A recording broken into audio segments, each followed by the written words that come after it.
এদিকে ভোটারদের অংশগ্রহণে উৎসবমুখর পরিবেশে জাতীয় সংসদ নির্বাচন ও গণভোট অনুষ্ঠিত হয়েছে বলে জানিয়েছেন জামায়াতে ইসলামীর সহকারী সেক্রেটারি জেনারেল এহসানুল মাহবুব জুবায়ের।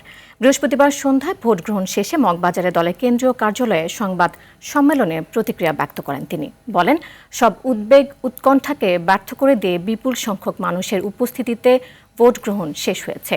নির্বাচন সংশ্লিষ্ট কর্মকর্তা এবং আইন শৃঙ্খলা বাহিনীকে ধন্যবাদ জানিয়ে তিনি বলেন, জনগণের রায়ের প্রতিফলন ঘটানোর জন্য সবার প্রচেষ্টা ছিল দৃশ্যমান।